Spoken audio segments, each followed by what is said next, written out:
Hey everyone, it is 6:58 a.m. Eastern Standard Time, April the 23rd, 2022 years from something. I have a list of topics that whenever they come to mind, I put them in a little list in the document for these briefs. And most of them are just topics that I can talk on that I don't really have to go and dig in to that particular thing, because that would take time away from a lot of other things that I do. That's the whole purpose of these.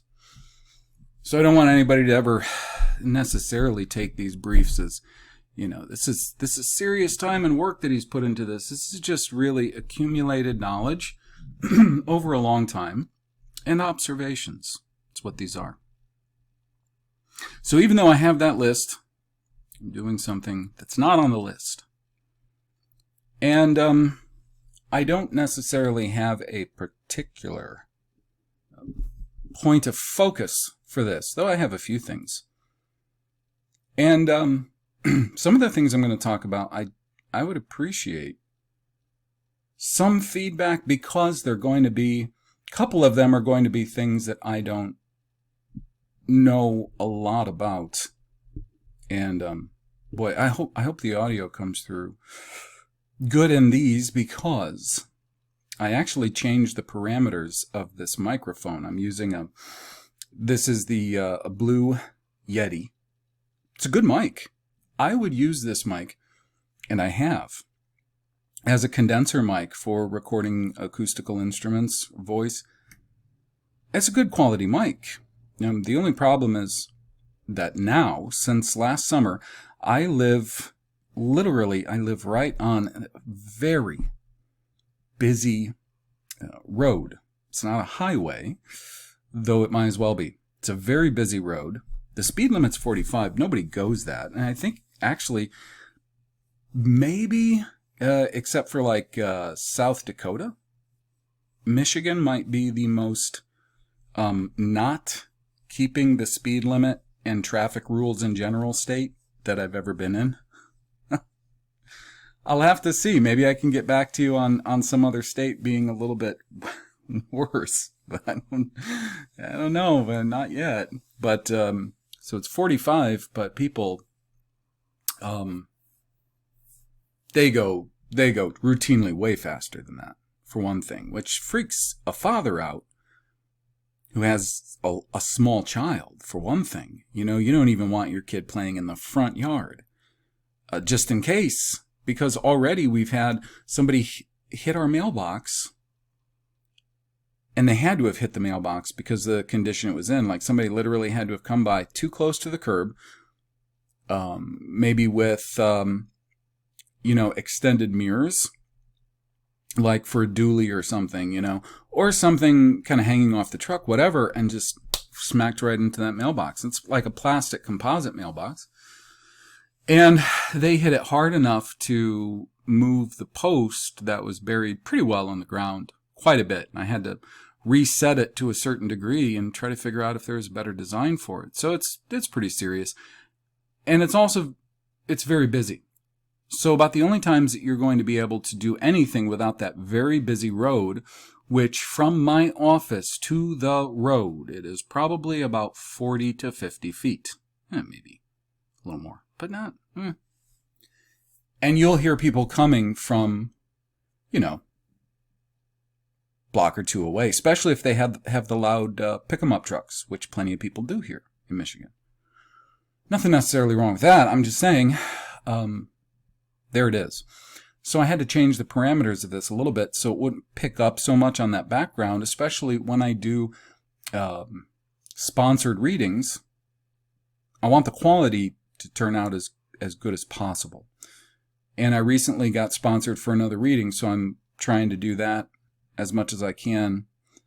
Keep that background noise low. This is the setting, the one I'm using right now, that I've changed to for those readings, and it turns out I think it's pretty good for those. So we'll see how it sounds without any kind of EQing, leveling, that sort of stuff. So I got to thinking, after that interview that I did with Steve. He has a YouTube channel called Hey! Dude! No capital letters, all lowercase. And I've liked Steve's work for some time. Steve and I have different points of view on things, for sure. That's just me, and pick anyone out there have different points of view on things.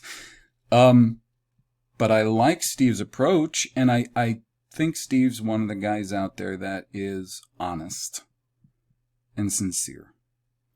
And he did a video a long time ago on in sort of response to that video. A lot of you will remember the video from a few years ago going around. There are no trees on flat Earth.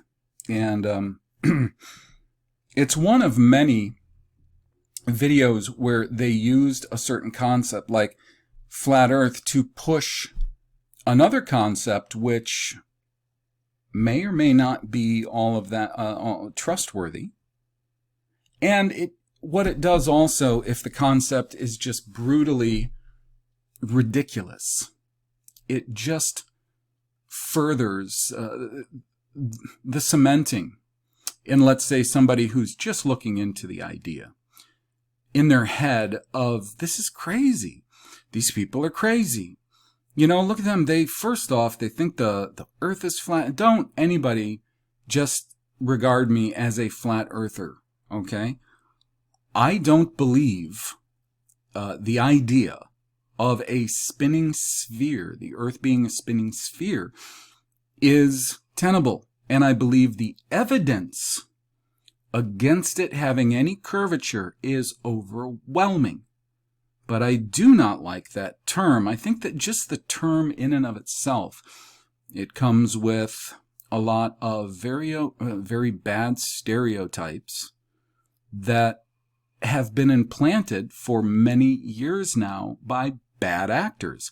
A number of them that are still at the forefront of pushing bad ideas. What they do is, okay, here's how a little bit of how the system works. This is a relatively good way to figure out what actually is reality, what actually is the facts. You can take the way they approach certain topics, or you can take the fact that they are dealing in certain topics, and you can extrapolate a certain amount of what's important about that topic or what it is they're actually trying to accomplish just from certain things they do in the way that they do them. Take the idea of flat Earth. Let's just, okay? Now, whether they saw a real problem developing with a number of people suddenly becoming aware that the debate over whether the Earth was stationary, for one thing, let's say stationary, doesn't move. The debate over whether or not the Earth was stationary, and further, because these are two separate issues, further, the debate over whether or not the Earth is spherical. And then you could go further and say whether or not we're looking at something heliocentric or geocentric, although it's very difficult to believe that the Earth is stationary and essentially a plane, though it does have varying topography, should actually just necessitate it being the center of the realm or creation that we're in, you know.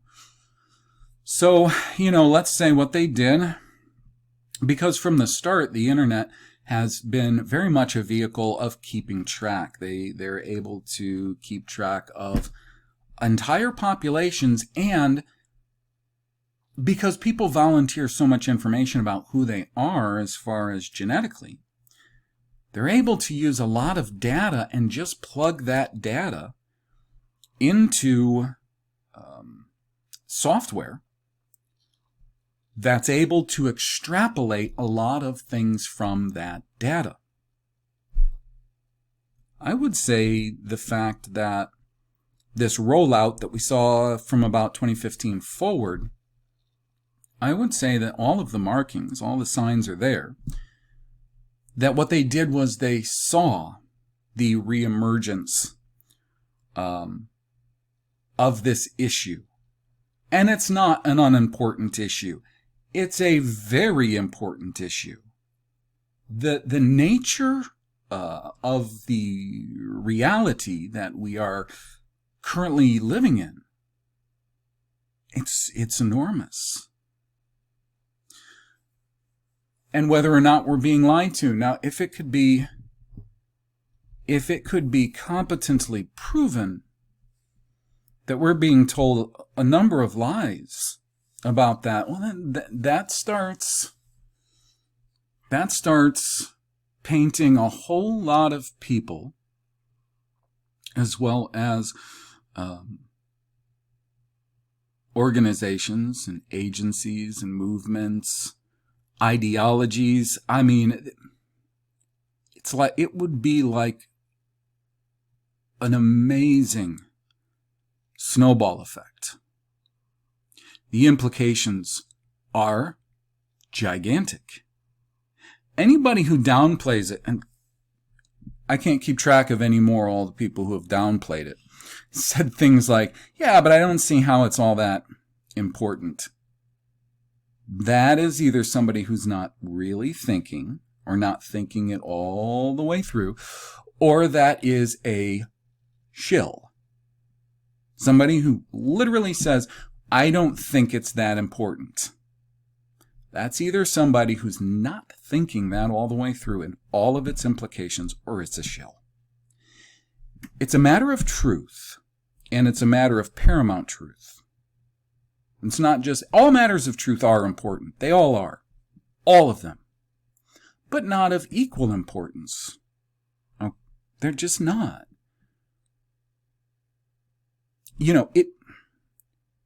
Is Pepsi better for you than Coke? Well, that's a question of truth that can actually be deduced objectively based on certain parameters that are set out upon, and we can get answers, and they're important. But they're not as important as whether or not the Earth is a sphere or a plane, whether or not the Earth moves or is stationary. So it is of paramount importance. But we can look and see what they do. What they did from 2015 forward is they worked very hard and put a lot of their people in place. Some of these people, from the outset, knowing exactly what they were doing, they were building a straw man. They essentially, and this again, we got to pay attention to the formula, because we'll see the formula repeated over and over and over and over and over. And when they're repeating this formula on any given topic, we can look at the formula that they're repeating, we can look at what they're doing and how they're doing it, and we can then determine certain things about it, why they're doing it a certain way. So in one way, that's a good thing, but it takes work. It takes work, it takes thinking. It takes a lot of people out there who haven't done anything for the cause of advancing the truth. And I'm all truth. It's all important, right? It is tiered, some more important than others, but since I started even paying attention to research that goes against the mainstream establishment narrative, let's call it that,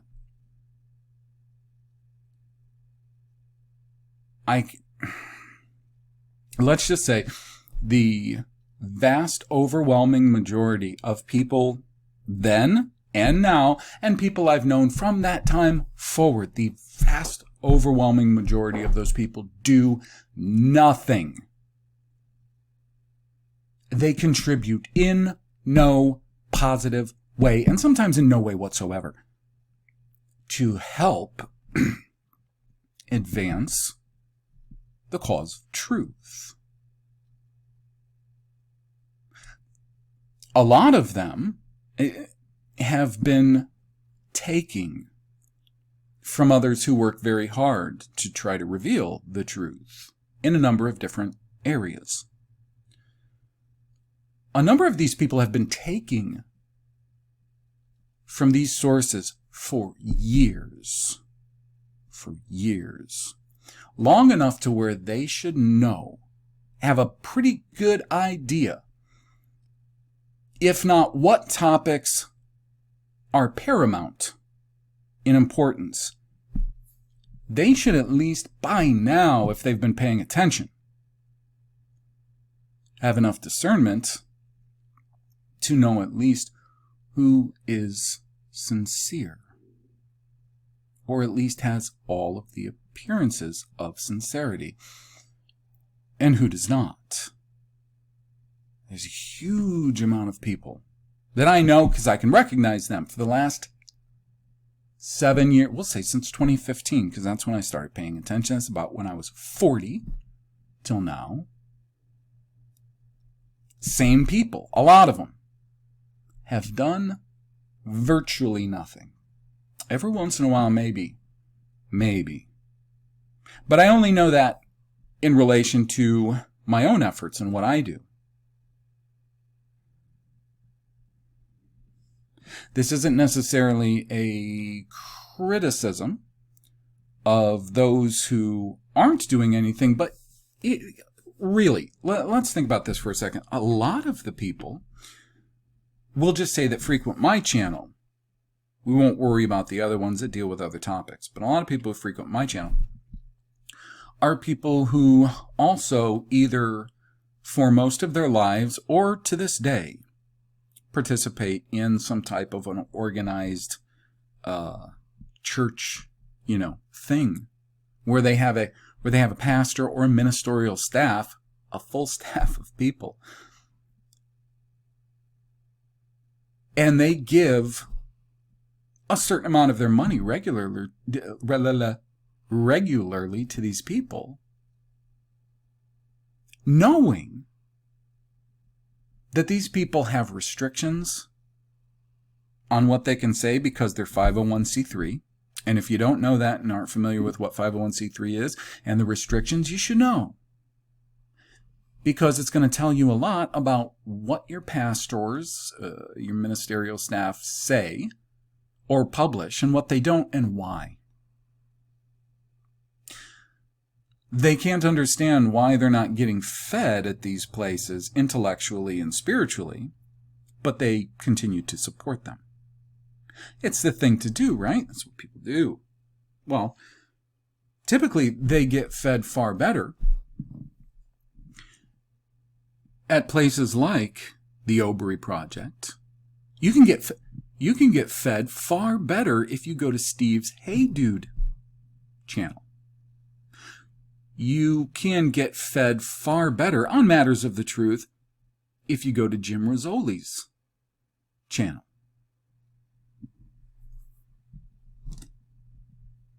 What I'm trying to say is that it boggles my mind how little people will still give, knowing for a fact that the system, the establishment, and established organs of the system, like, for instance, the church group they're in or were in, that they do them little to no good, yet they continue to support them. I don't know if it's just blindly or what. Yet they so infrequently support those working so diligently, usually on top of their own duties that they have to their families, simply to try to bring them the truth. It's amazing. It's amazing. I think a lot of people are just still, even after all this time, still just blind followers. They'll look at view counts, which can easily be manipulated, especially if these content creators are in cahoots with the people at Google and YouTube.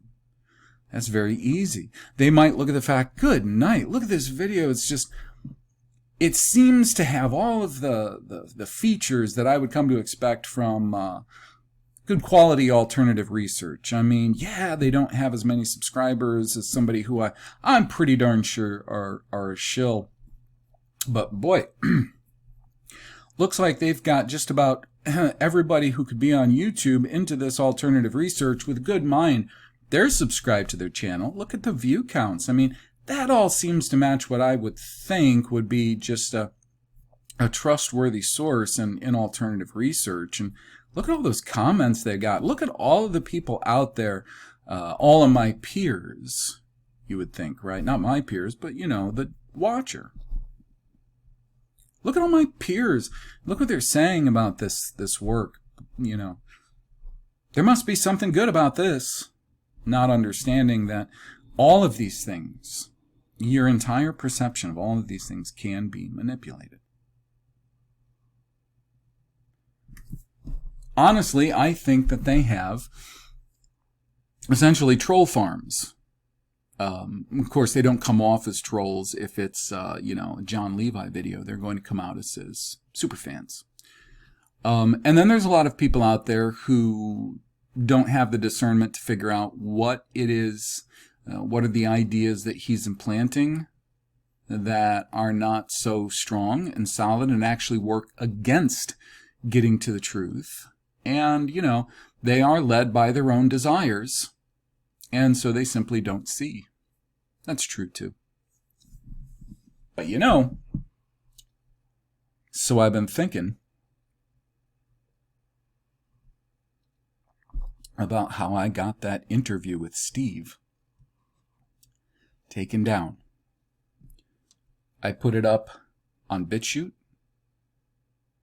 It automatically, anything that I upload that's essentially MP4 or a few other formats to YouTube automatically goes to Odyssey. So it's on Odyssey. It's still on Odyssey and BitChute. I haven't had the time to actually establish a presence like my own sort of library page at Archive. I do have some things that I have posted there you can find there, but so it's not there, and it was on YouTube. Now the reason that I'll upload first and foremost to YouTube is a few things, and this is part of what's really important to talk about. One of them is that let's take away all of the criticism of the way that they act and what they're up to. That is YouTube.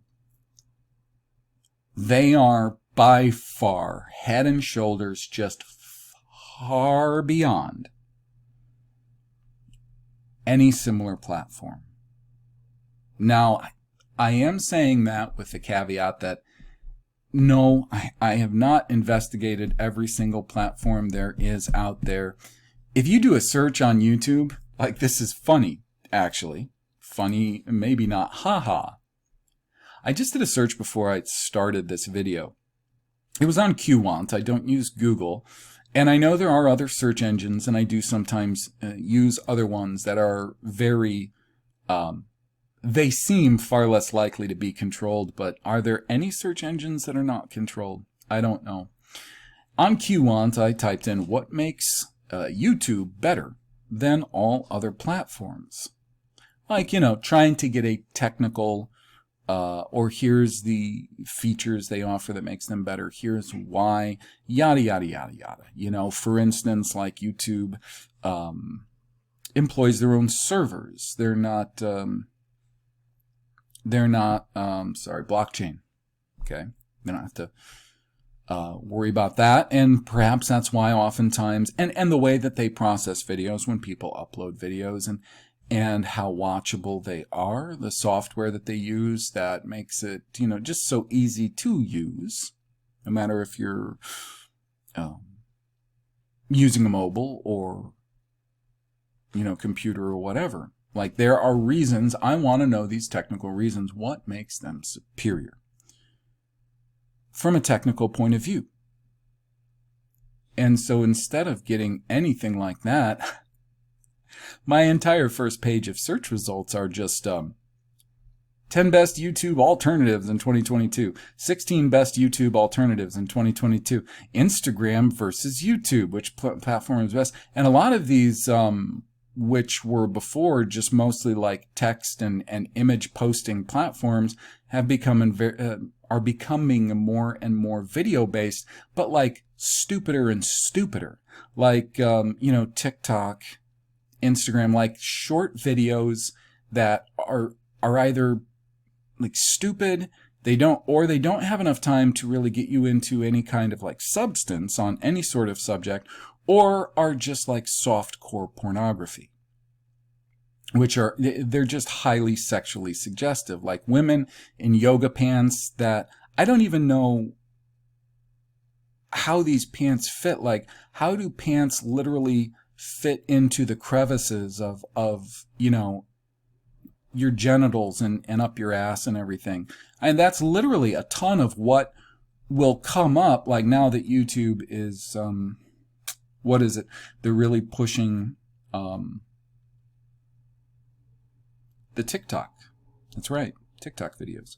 And so now Facebook and so Instagram, those two together, they are offering, even though Facebook has offered like live Facebook streaming for a long time, being more of a video platform too. So I just wanted to look. And, nobody's telling me, they're just telling me alternatives. They're not telling me good technical reasons why YouTube is superior. They could even tell me things about marketing. Well, they're superior in their marketing, and they're superior to this. And maybe they could just tell me things like, well, Google owns them. But the thing is, YouTube was superior before Google acquired it. It just was. It was extremely good platform. I remember people using YouTube years before I ever even paid attention to it. And even back then, it was considered kind of a better platform. Back then you did still have the, let's see, at that time you did have like Vimeo and, probably a few that I used, but I'm not thinking of because they were thoroughly forgettable. But that's all the results that are coming up. Funny thing. So I put up those videos first on YouTube, and then I go over to BitChute and I upload there. And then, like I said, it's automatically from YouTube. Like as soon as it uploads, it then goes to Odyssey. I uploaded it on my Jonathan Mactimus channel. I uploaded it on my Obery Project channel. 2 channels on YouTube. Both of them, Jonathan Mactimus channel is monetized, so it goes through a much stricter process of like checking, make sure everything's on the up and up, right? And they use algorithms. That's why The Myth of German Villainy Part 8 never even made it to publication on YouTube, because they're using algorithms. They're checking, just audio-wise, they're checking for certain terms. And I'm sure if they even see a certain term that's mentioned enough times in a certain video, that's just an automatic no, things like that. Or they have programs that, now this is what I'm getting into now and forward, are some of the things that I would like some feedback on. People who might know more about how these things work than I do, correct me or let me know what your thoughts are on this. So anyways, the monetized channel is far more difficult process to get something published than the other channel, which only has like 300 subs or something, the Obery Project channel. And I'm told it's not easy to find anyways. I uploaded it to both channels. It was taken down the same day on the Jonathan Mactimus channel within, I want to say, within 3 to 4 hours, taken down. Weird, because that tells me that somebody, it passed through all of those algorithmic filters. A video has to pass all of those algorithmic filters to, okay? And the thing is, Steve didn't, he wasn't using code words to talk about, and so YouTube cited medical misinformation. Okay, so you can imagine what he was talking about. And anybody who wants to see that video, just go to my BitChute or Odyssey channel and you'll find it there. So he wasn't using code or anything like that. He was using the words that are used out there, and he was giving opinions. And so within 3 or 4 hours, it passed all of the filters. But then it looks like somebody, we have a tattletale among us. And that basically is what it looked like, that it was manual. Because on the Obery Project channel, same thing, but it took somewhere in the neighborhood of about 12 hours or more. Okay? And so then I started thinking about that. Okay, well, so I got a strike. And, of course, YouTube does offer, like they say, well, if you disagree, you can tell us and all of that stuff. And, you know, for some people who know for a fact that they're already on the fringe with YouTube, a lot of them basically would just look at that like I did. And they would say, yeah, what's the point? They don't answer to anyone. It's their platform. They can do whatever they want. You got to understand this, like community guidelines, and people just cry and cry about, oh, they're so, these platforms, they're just, and their community guidelines are so loose. It's just like, you know, certain laws they pass about things that are hate speech or whatever else, and they're so loosely defined. And it's the same way, you know, YouTube's community standards so loosely defined, they just get away with anything. It's the same way with Facebook.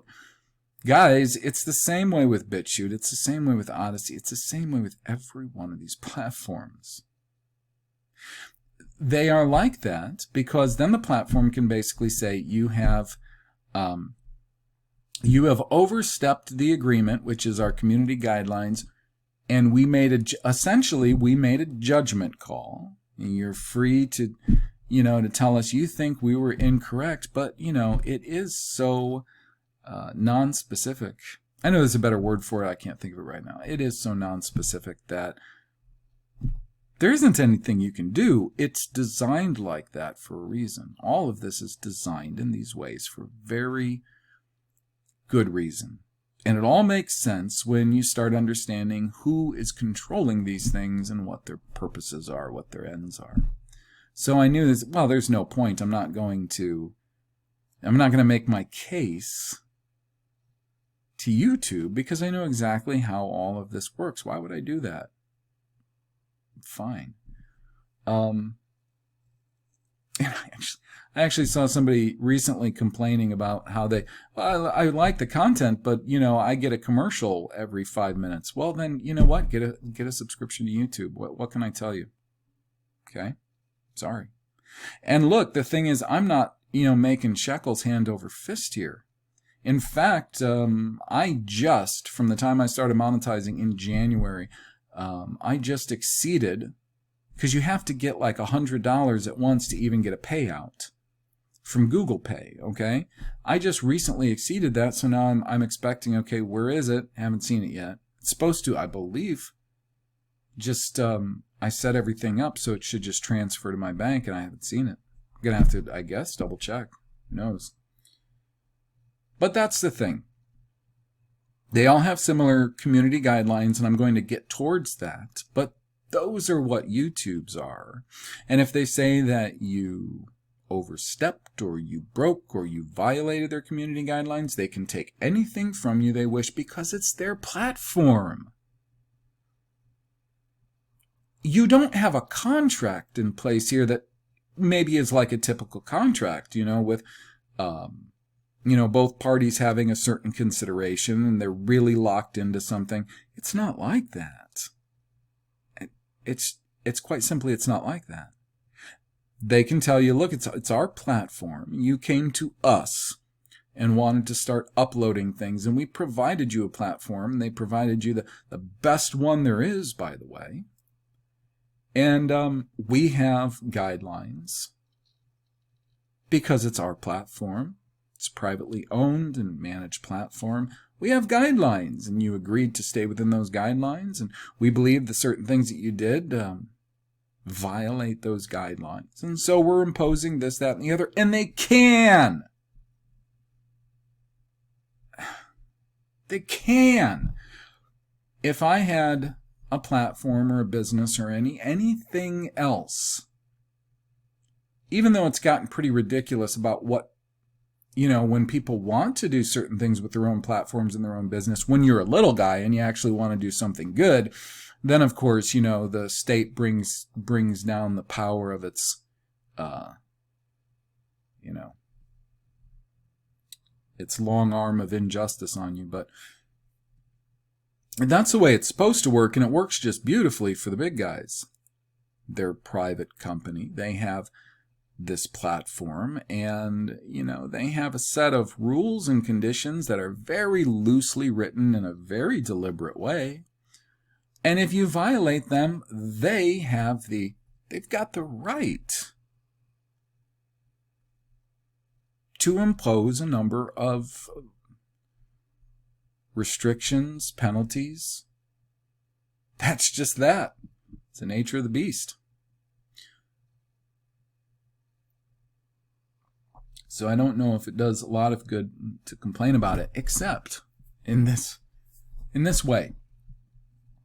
As I thought about it, and I thought about how many people, pretty good folks, like people who I regard as honest, people I regard as sincere, people I regarded, let's say, because a lot of them have had torpedoed YouTube channels. Though we shouldn't regard a torpedo of a YouTube channel as a definite sign that somebody was decent, honest. I mean, Alex Jones's channel got torpedoed, for crying out loud. I mean, if that's not an optical move, I don't know what is. But we're talking about little guys, right? And a lot of this does have to do with optics. It's very important. If you see something, and if, let's just say, like the general public sees something, there is a phenomenon, there is a policy, there is something that somebody is doing that they're allowing everyone to see, it's being done in a very visible way, then you can bet that it's meant to be seen. That's optics. And then you need to start asking questions about, why did they want me to see this? It works online with social media. It works on the television news. It works in politics. I mean, it's everywhere. If you're shown something in a very general public sort of way, you're being shown that for a reason, because they want you to see it. Things they don't want you to see, typically you don't see. It's very rare that things come through they don't want you to see or know about. I'm not saying it doesn't happen, but it's rare. And the way it's going to look, be handled, it's going to be different. So, yeah. I've known a lot of people who I thought were pretty good content creators. Whether they agreed with me or not, that's besides the issue. That is absolutely besides the issue. I still think they were pretty truthful, pretty sincere, pretty smart, going in the right direction. As I was all those years. Not always right about everything, but going in the right direction because they had a sincere heart and sincere mind, trying to get to the right place, questioning themselves, questioning their own logic. Is this right?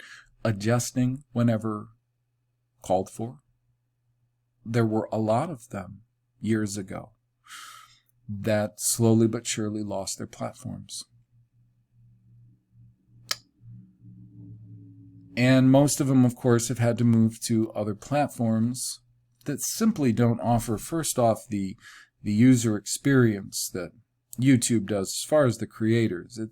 They tend to not be as good for the creators. They tend to not be as good for the audience. So, in general, you're not going to get near as much audience that are going to come to those places. In fact, you would have to have a very huge YouTube audience, or you would have to be a shill who your your troll farm would follow you no matter what platform you went to. But a lot of the guys out there, good, truthful, sincere folks, maybe had a few thousand subs, or maybe not even that many, but their content was really good. After trying to deal with, let's say, a BitChute for a while, or seeing what kind of just a graveyard Odyssey is, pain in the neck that other platforms are, let's say other platforms that are providing their own servers, so they only allow you to upload so much. Videos can only be so long, they can only be so much quality, and they have a lot of restrictions, and maybe all for a good reason. They don't have the kind of money and resources that Google has to back up YouTube, though YouTube had that kind of before Google, not as much. People are going to get disenchanted, and a lot of people are going to lose even their desire to keep creating, because they're not going to get the interaction, they're not going to get the exposure, because a lot of the audience doesn't want to go to those platforms because they suck, or there's just something about them that's a pain in the neck. Oh, I can't watch this platform with my phone off. Well, it's going to drain my batteries, so I don't even want to go to that platform. Or in order to watch, and this is something with YouTube, if you want to watch YouTube or listen to YouTube, because a lot of people just listen while they're working during the day or doing whatever, you have to pay that $11.99 a month. Or you can't, you have to keep your phone on. Just like you have to on other platforms. I think Vimeo still is that way. You can't listen to a video on Vimeo. So it's a drag for users. And then you get into the whole idea of, well, there are a lot of like audio podcasting platforms that you can go to, which I tried for a while, and I'm not saying I've given up on it, but some of my stuff is audio based and some of it is specifically video based. And then there is the matter of how much time does anyone really have to do all of this, which I'd like to talk about too. So the two things I'm going to talk about is, from this point forward, is what makes YouTube distinctly better and why, and is that okay? And then the second thing is going to be the kind of time investment that, let's say, a singular organic creator, such as myself, has to put into producing the kind of work that gets produced in general on these platforms. Okay, so let's talk a little bit about YouTube and what makes it sort of stand out. And then the big picture, the whole design that I see here, all right? Take YouTube, and let me just sort of add this. So it was about 20 years ago, I went and attended graphic design, School of Graphic Design. And I went through most of the courses, and during the time of going through those courses, and what I did was I got in when it had two basic aspects. You had to go through these core courses, and then you had all of your graphics related courses. And the way they taught is you didn't take 4 classes, 5 classes, 3 classes at once. You took one class and you saw that through, boom, for a certain length of time, then you took another and another, and they would space them out like that. I thought that was a far better format. I thought you learned, I think, better, really, than having to take, let's say 4 at a time. But I went through the bulk of all of their graphics programs. Now, in that time, I started working in the industry, and what happened was I ended up going right into working for our good friends, the J to the E dubs, and I knew nothing about them or their, their privilege, their control over the industry and certain industries and how much control they had and how nepotistic it was. And cronyistic it was. I really didn't understand, but I witnessed a lot of things that in retrospect I can very accurately now interpret. But those situations that I got in during all of that was what really turned me off to pursuing that career long term. Really turned me off. These people that I worked for they were just the worst kind of people. They were. And the environment was and the people that worked there, such just underhanded kind of people. Didn't like it at all. So what happened was, though, 20 years ago, the kinds of programs that they taught you at that time were different than they are now, but a lot of things are not that much different. They've just been upgraded in certain ways. And certain softwares and stuff aren't the standard like they used to be. Not that I would absolutely know, because I did get out of the industry. I only use these kinds of programs and work in this sort of thing when it's beneficial to the Obery project or things that I'm doing, or sometimes as a carpenter contractor, I'll use programs like SketchUp and other, maybe similar things. When I went, first thing is you did learn the basics about computers. You learned the basics about hardware, software. They had an introduction class where you did learn all of those basics. They taught you all about all of that. And then as an introductory to graphic design, they taught you HTML code. How to design if all you had was the most basic of PCs and you had a text program in which you could write your HTML code, which it's all code that you'll find on your keyboard. You write that HTML code and then you upload it into a browser, and it becomes a website because you design the whole thing in HTML code.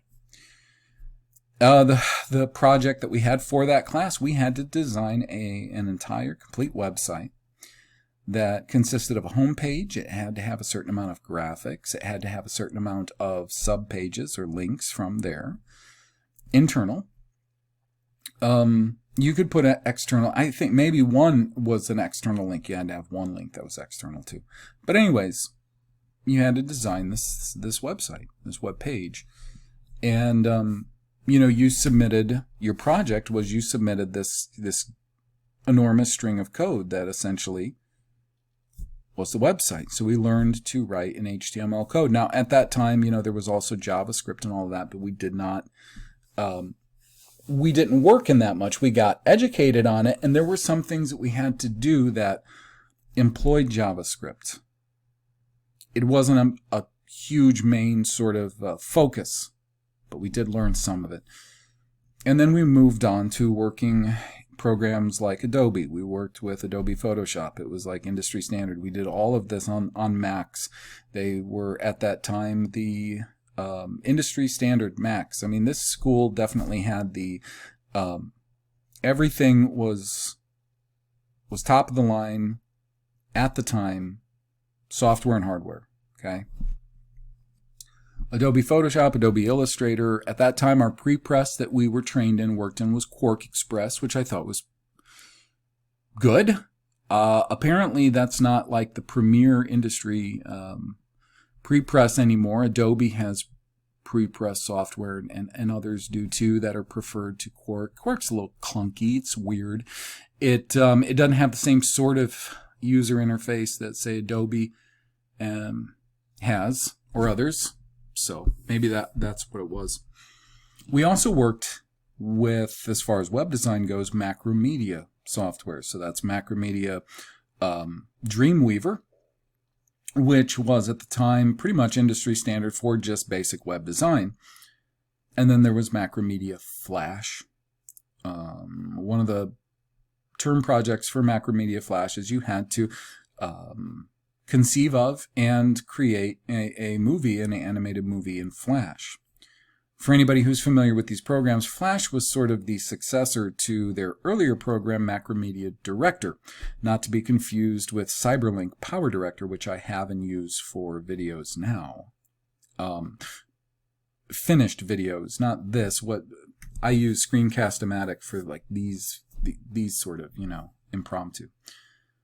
In fact, Macromedia's director is apparently what they say that the creators of South Park started out making South Park in was Macromedia's director. It involved like sprites and it was complicated. Your placing of sprites and your animation of sprites and everything, and it was far more complicated than, say, programs now like Cyberlink's Power Director are. Those are far more straightforward. So I tell you that just so you know that I'm not somebody that's going to look at a website and not know anything about what I'm talking about.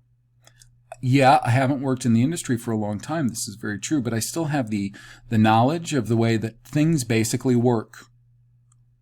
Which, if you just have that, almost everything from that point forward, they're just upgrades and variations of the way that this all works, okay? So when I look at a site like YouTube, I'm going to see things that are not anything crazy, weird. And please tell me what I'm missing. If I'm missing something, let me know in the comments.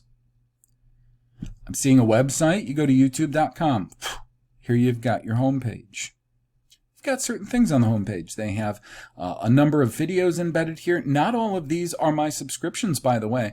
And that's something that changed, of course, a few years ago, is they stopped really just promoting to you mostly the things that you wanted to see based on, algorithmic results. These are things that I want to see. And they started promoting things that they wanted you to see, like this video of Hot Ones. This is where, like, I guess celebrities have an interview while they're eating hot wings, like hotter and hotter and hotter. Interesting. So anyways, yeah, they'll give me a lot of stuff I didn't ask for. But it used to be a lot of the stuff that they would give you were things that you commonly viewed. Okay? This one here, Andrew Pandrew. I've never watched this channel in my life, but it's right at the top. However, so they're going to give you a lot of these videos embedded here just on your home page. Okay? And then across the top here, they will give you categories. You could try these categories. Now, this is just, I guess, if you're just a viewer. Okay, you just have a YouTube subscription, and this is what your interface is going to be like. It's how you're going to interact with it. Home, Explore, Shorts, Subscription, Originals, YouTube Music across the top left. Nothing weird about that. These are essentially just links to different places, different parts of the site, subpages. Library history. History's interesting, but a lot of other video sites have history. They have, watch later kind of things, features like that. This isn't like crazy, like, how could anybody reproduce that? Then you've got your subscriptions over here. And these are all the, channels that I'm subscribed to. And then you've got some other features from Explore. And then here's the different apps you could get from YouTube that they create. Your settings, report history, helps and feedback. Not crazy, innovations like way beyond anything anybody else could do. So here's the thing. Now, as a creator, you have certain features here that are different than other platforms, and some of them they're far, I guess, better. For a content creator, YouTube offers maybe a lot more features in creating things, like helping a content creator create things like that, than other platforms might offer. But here's the crazy thing, right? So if you went to From YouTube, you went to BitChute. Okay, because BitChute is one of the biggest platforms that people that get kicked off of YouTube go to. If you go to BitChute, and BitChute has actually made a number of improvements in just the last month or two because it's said that they were acquired by somebody else. So the tools here, I guess, as just a user, just a watcher, not all that different. You know, you can select certain things. The language in blockchain sites is different. And the fact that they have this sort of schedule with like Odyssey does, where you get like these Odyssey bucks and they can be gained by certain things, lost. You have to use them to do certain uploads and all of that stuff. To be honest with you, for me, I don't pay a lot of attention to that. To me, it's kind of like more of a headache, more complications than I really want to cope with. I don't like cryptocurrency in general, not really.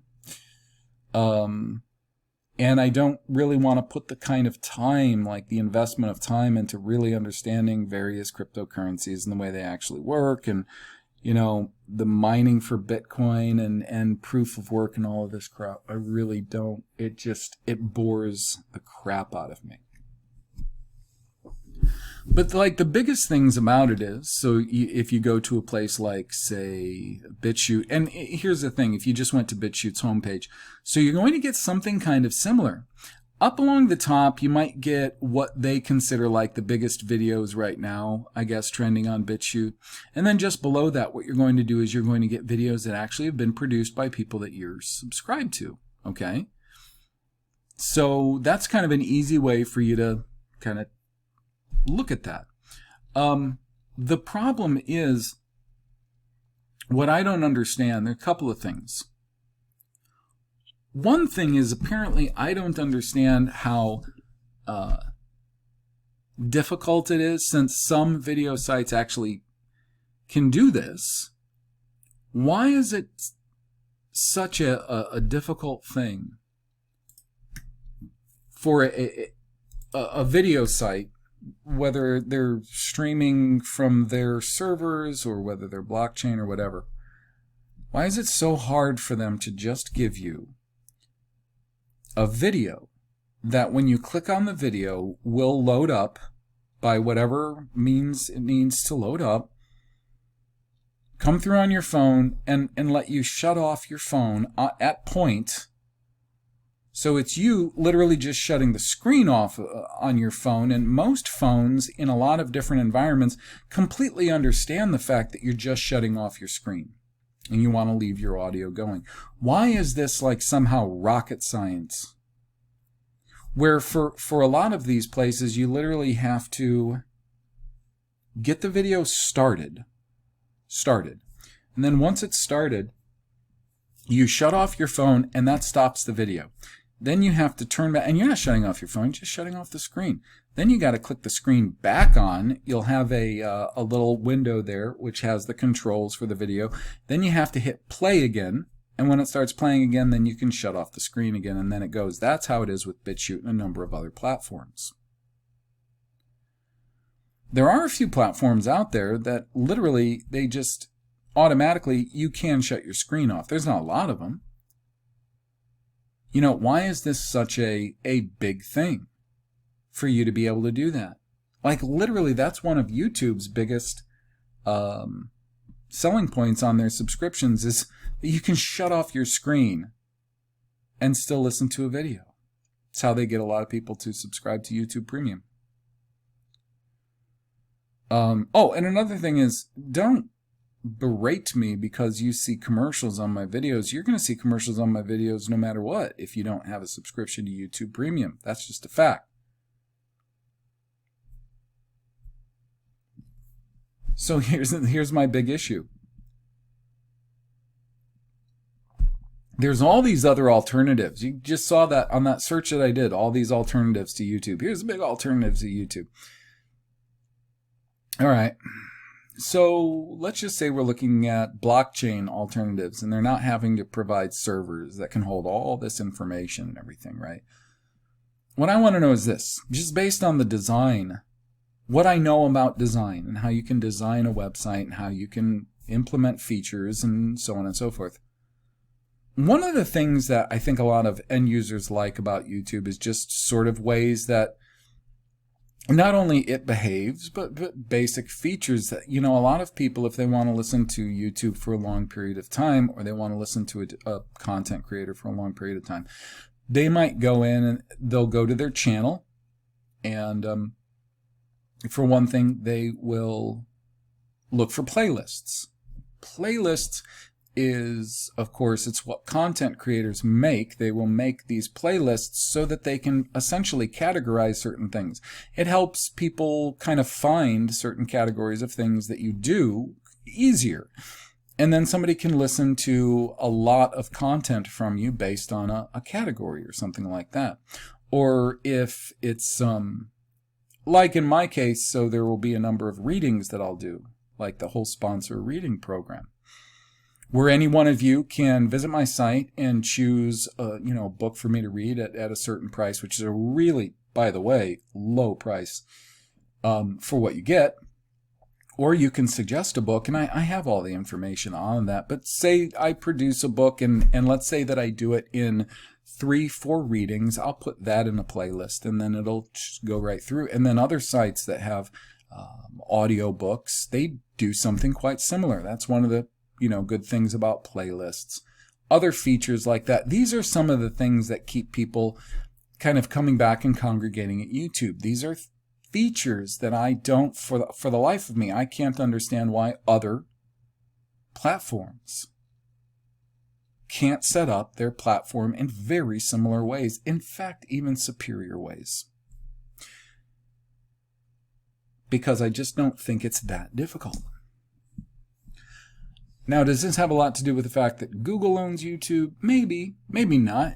As I said, YouTube was very much superior in a lot of ways before Google. When a company like a big company like Google acquires YouTube, I'm not sure how organic that necessarily is all the time.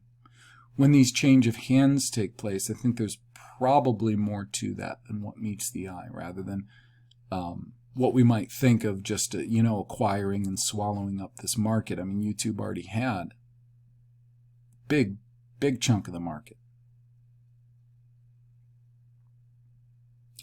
What I think is, since YouTube is top of the heap, by far, leaps and bounds, nobody touches them pretty much, in user experience, in content creator experience, unless you're creating content that's actually valuable and worthwhile, then you have a lot of trouble with them. But let's just say in general, if you're creating meaningless or degenerate content, then you're going to have a great experience with them.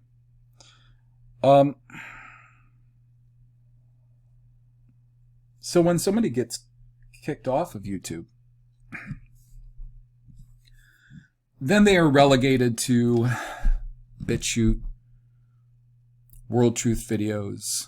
Not a lot of people really go to Vimeo. There's these other sites they go to that I can't even think of them. There's a lot of them now, okay? Odyssey. Ugh. But what they find is, first off, they find that, well, these platforms, first off, they're not getting the audience that they were exposed to from YouTube. Secondly, there's really no way for most people to prove or disprove whether or not they're getting shadow banned at these platforms as well. Okay? And they kind of suck. Their formats just kind of suck. You don't have these really the same kind of good features where you could go to someone's channel and check certain things. It's just a basic template. They could have available templates and let the creator set these templates up in certain ways. Playlists, really, because it's just that tough. These other platforms can't have features like that because it's just that difficult. It's just YouTube. Only YouTube knows the kind of mojo that it takes to have sections on your page for playlists and things like that. I'm not buying it. I'm not buying it. But here's what I think is going on. YouTube's the big dog, by far. And then you have all of these lesser platforms.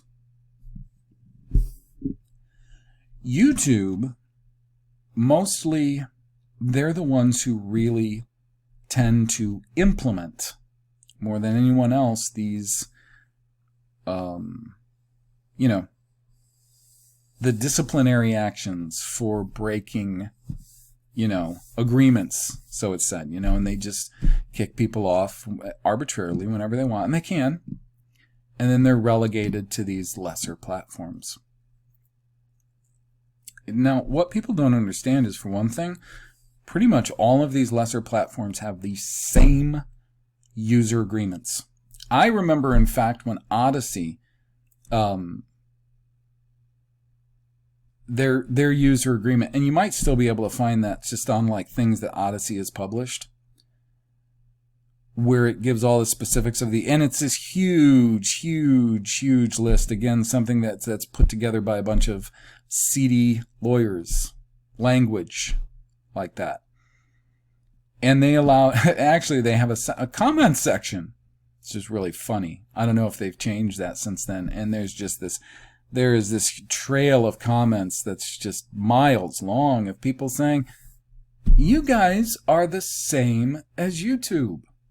You guys have the same sort of BS language that you can easily implement and take away our platforms as YouTube does. A lot of people at least recognize that. BitChute does too. BitChute's even worse in some ways because there's so many things that are uploaded to BitChute you can't get in certain countries. They're even more restrictive in some ways. You might not experience that as much if you live in the US or certain countries, okay? But they all have that system in place. They all have those same agreements in place. But here's the thing. They don't tend to implement those things. They don't tend to torpedo people on those platforms like they do on YouTube. Why? They all have the same kind of non-specific, seedy language in their agreements for community standards, and all of them.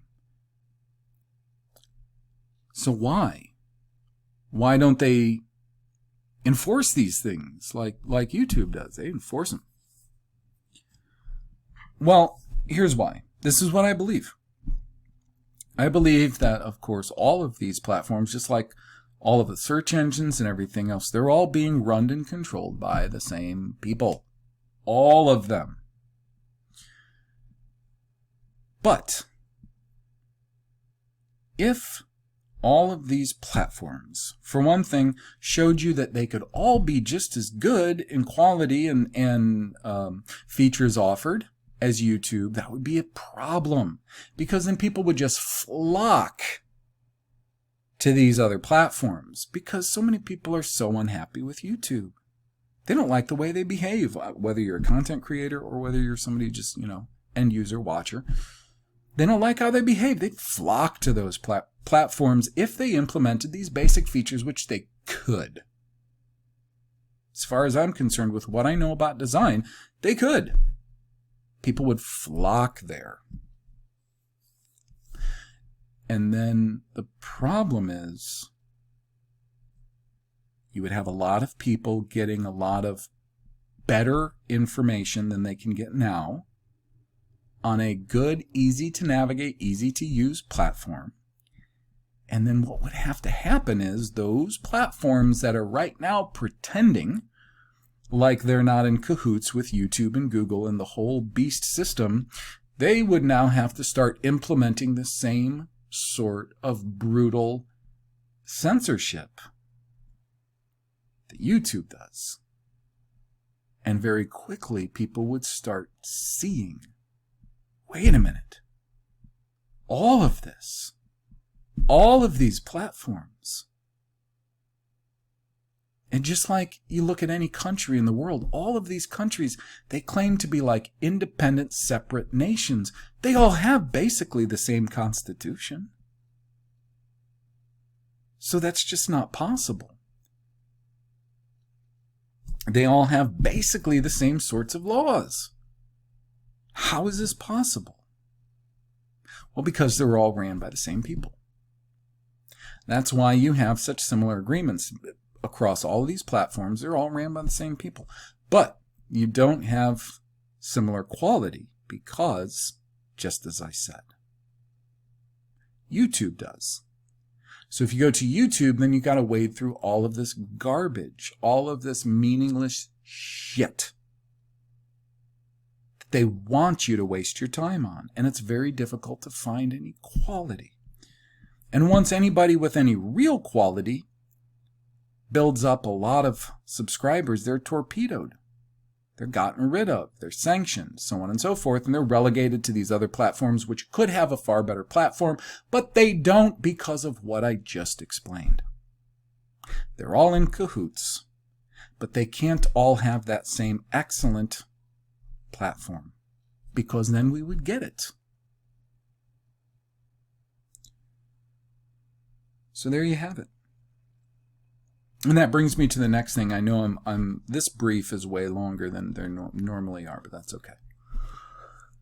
So that brings me to the next thing. Now you've got all of these folks out there, very similar to like what was going on with Flat Earth from 2015 forward. And they've been around for now the last couple of years, and they're gaining a lot of traction. These people who are purportedly researchers in alternative history.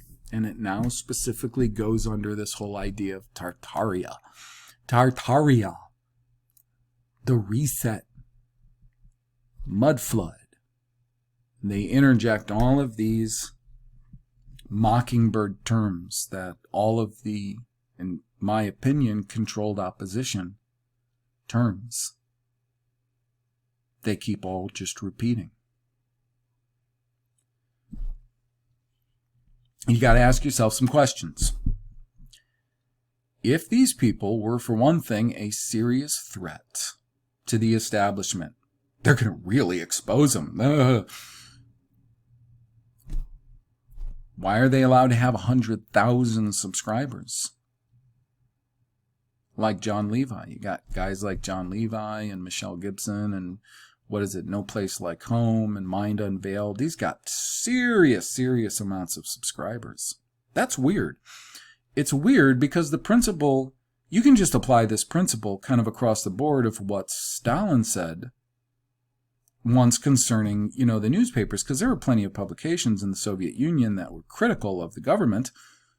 And, it's said that when he was asked about them and what to do about them, he said nothing.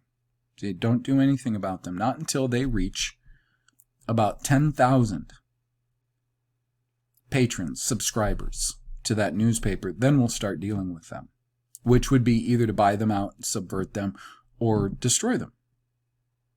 These people, who so many people they still follow, they think, oh no, they're onto something. They've got enormous amounts of subscribers, therefore they have enormous amounts of influence. This isn't just YouTube, this is Facebook, platforms, gigantic.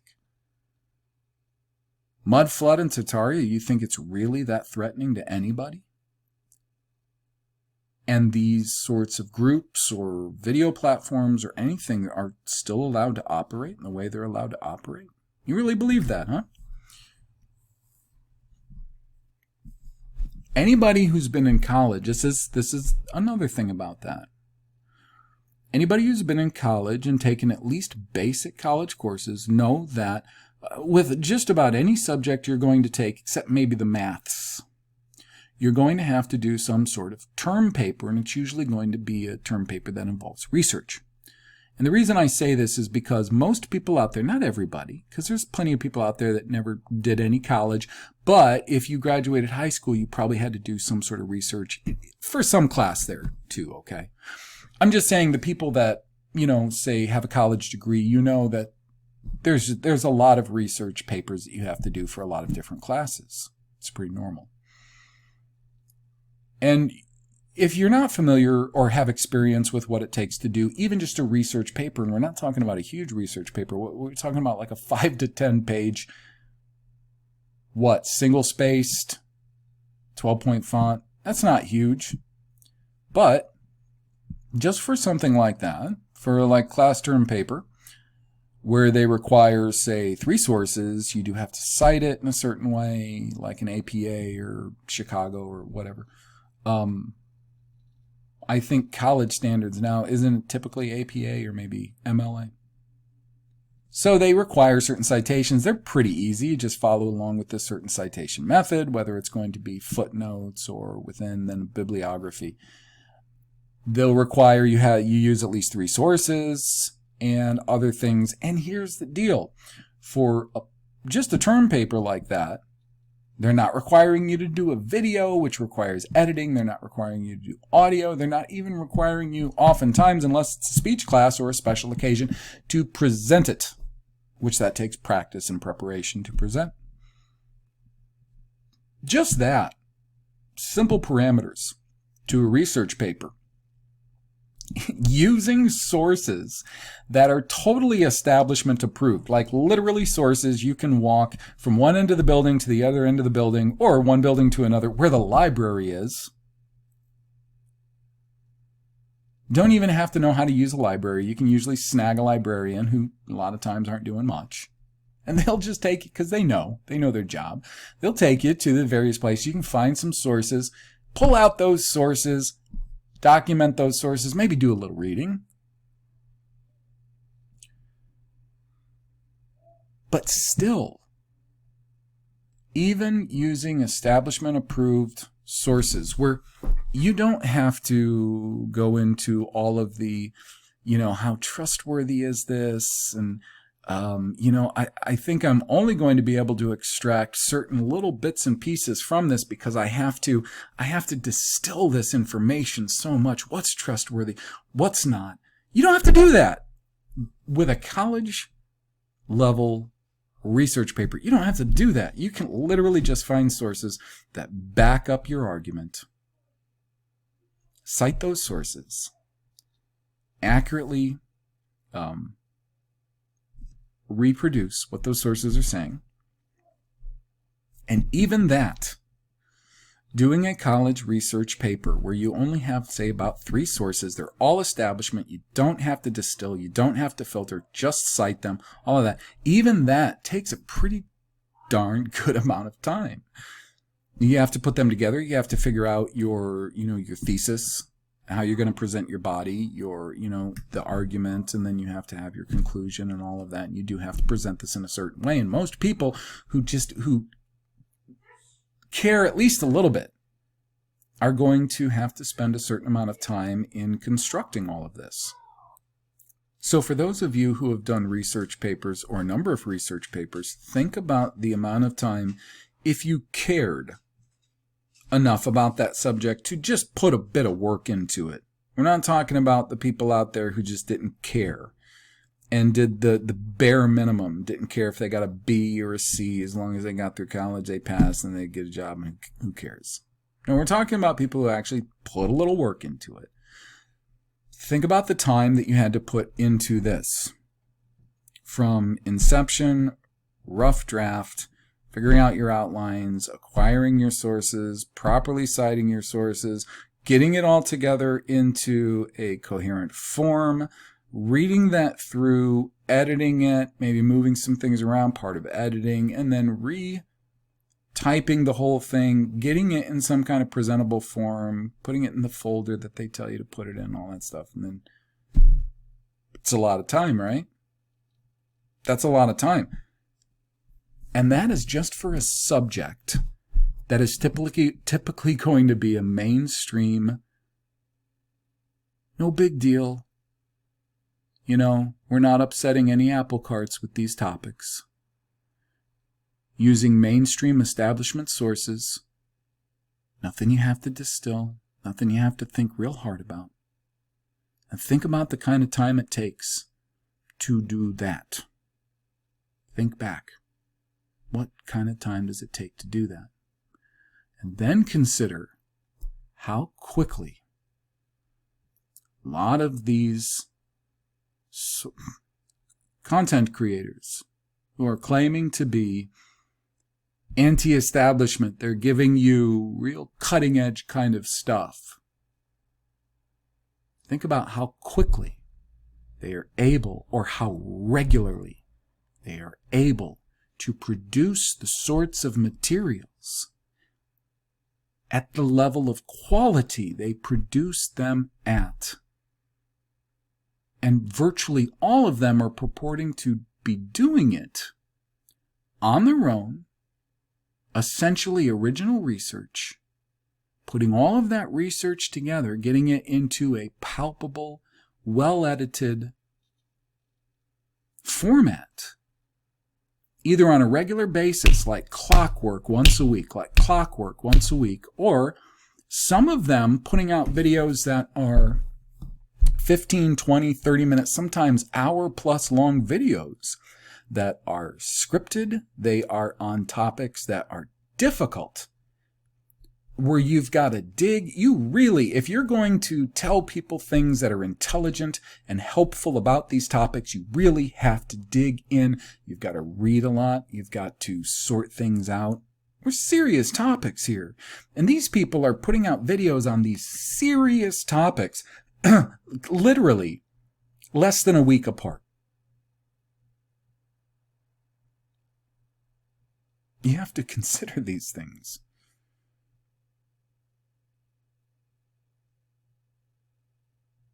Now, I have been working, for the most part, alone for years, which is why one reason why I put these briefs out, they're pretty much extemporaneous or spontaneous. I can't put the extra time into them.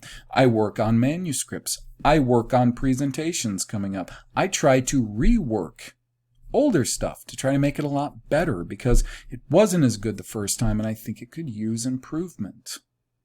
I do, as I said, the sponsor reading where I read a book, and that's not that easy. There's a whole lot of stopping and starting, and then bits of editing and all that has to go into that I've learned as I've been going, to make that better and better. It shocks me. It shocks me, being somebody who creates content, who does serious research into these topics, how quickly so many of these people are putting out content, purporting that it's vital and truthful content, and people just swallowing it.